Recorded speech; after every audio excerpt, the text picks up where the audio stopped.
이번 시간에는 등비급수의 수렴과 발산에 대해서 공부해 보도록 하겠습니다.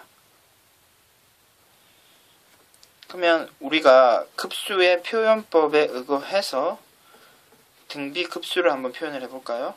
일반항이 등비수열의 형태를 나타내게 되겠죠. 첫째 항이 A, 공비가 R. 그러면은 이것을 풀었으면요, 그렇죠, 다음과 같은 형태가 됨을 알 수 있습니다. n항까지 더하고요, 그리고 많이 더해야 되겠네요. 그러면은 이와 같은 등비급수의 합은 어떻게 계산을 하면 되나요? 그렇죠, 우리가 알고 있는 것과 같이 일단 부분합을 계산을 해야 할 것입니다. 부분합을 계산을 해서요, 이 부분합의 극한값을 계산을 하면 되겠네요. 이와 같은 무한 등비급수의 부분합은 이 공비에 따라서 달라짐을 예상할 수가 있겠죠. 그럼 우리가 실제로 한번 케이스 분류를 해서 공비에 따라서 이 부분합, SN의 부분합의 극한값이 어떻게 바뀌는지 한번 실제로 확인을 한번 해보도록 합시다. 만약에 R이 1과 마이너스 1 사이인 경우는 어떻게 될까요?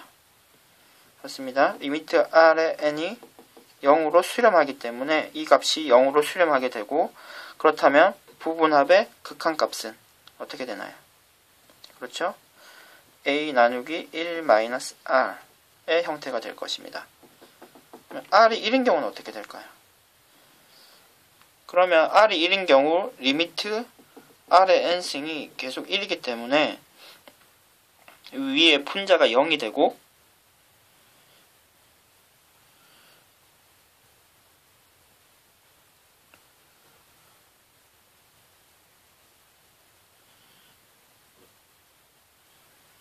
R이 1인 경우에는 분모가 먼저 일단 0이 돼버리죠. 따라서 위와 같은 부분합의 꼴을 쓸 수는 없을 것 같네요.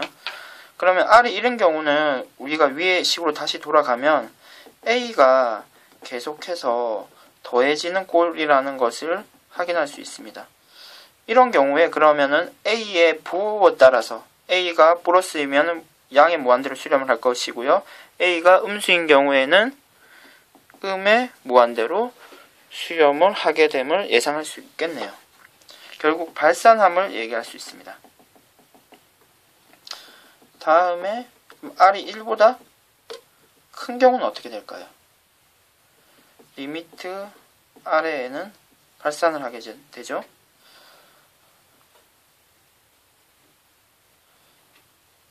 따라서 이 경우에, 그리고 뭐 분자 같은 경우에도 1-R은 0보다 작기 때문에 음수인 꼴이고요.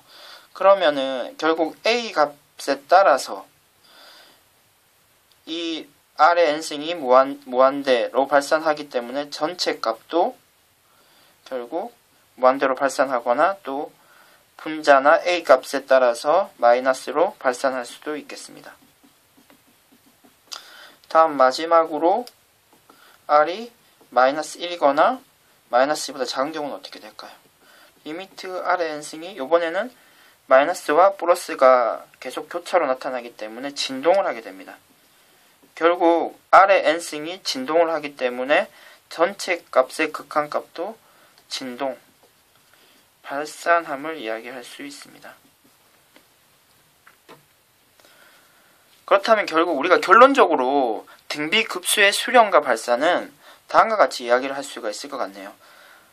부분합을 계산을 해서 극한값을 계산을 하면요, R이 1과 마이너스 1과 1 사이인 경우에만 우리가 수렴함을 확인을 했습니다. 나머지 경우는 모두 발산을 하게 되죠. 그리고 그 수렴하는 것의 합은 1-R분의 공비분의 1-공비분의 첫째 항이라고 확인할 수 있고요. 그리고 그 수렴 조건이라고 할 수 있겠네요, 이 내용은. 공비가 마이너스 1과 1 사이에서만 수렴함을 우리가 확인을 했습니다. 그럼 이 내용을 바탕으로 문제를 풀어보도록 하겠습니다.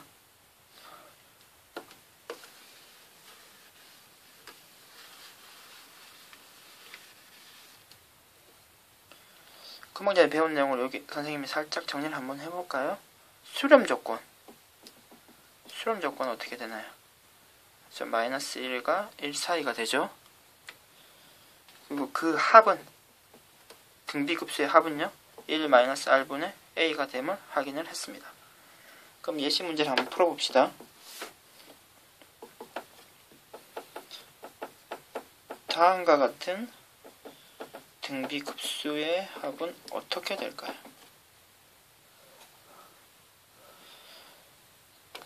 보는 것과 같이 공비가 5분의 1이죠.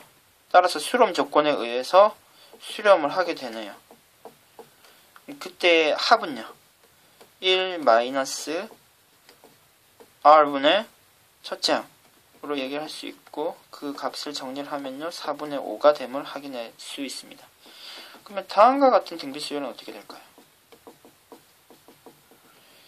등비급수의 합은요 지금 공비가 2가 되죠. 따라서 수렴 조건에 맞지 않기 때문에 우리는 이 등비급수는 발산함을 알 수 있습니다. 그러면은 문제를 조금 바꿔서 이와 같은 등비급수의 수렴 조건을 여러분들 확인할 수 있겠습니까? 지금 공비가 5x-5가 되는 거죠. 결국 그럼 이 등비급수가 수렴하기 위해서는 5x-5가 마이너스 1과 1 사이여야 한다는 사실을 알 수 있습니다. 그리고 5를 더하고 5를 나누어서 식을 정리를 하면요 결국 이 위에 등비급수가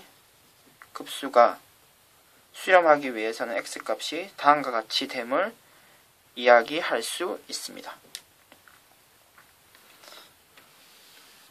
그러면 지금 내용을 치우고요. 예시 문제를 하나 더 풀어보도록 하겠습니다.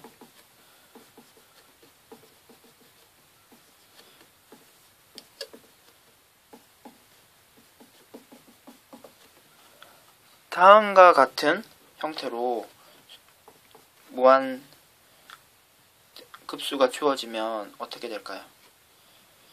일단은 우리가 다음과 같이 쓸 수 있겠네요. 일단 식을 이렇게 보면요 다음과 같이 나누어 질 수 있겠습니다.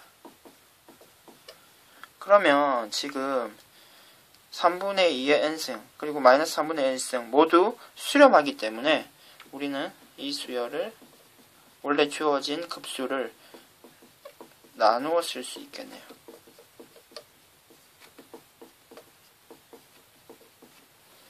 그러면은 이제 등비급수가 되었죠. 그러면 등비급수의 합의 공식에 의해서 우리는 다음과 같이 계산을 할 수 있겠네요. 1-r분의 첫째 항이 될 것입니다. 그럼 실제로 계산을 하면은 2가 되고 4분의 1이 돼서 결국 결론적으로 다음과 같이 등비급수의 합을 나옴을 확인할 수 있습니다. 그럼 지금까지 공부한 내용 등비수열의 수렴 조건요 어떻게 됐나요? 등비급수의 수렴 조건은 마이너스 1과 1 사이가 되고요. 그 합은요 등비급수의 합은 1-r분의 a가 됨을 공부해 보았습니다. 이상 수업을 마치도록 하겠습니다.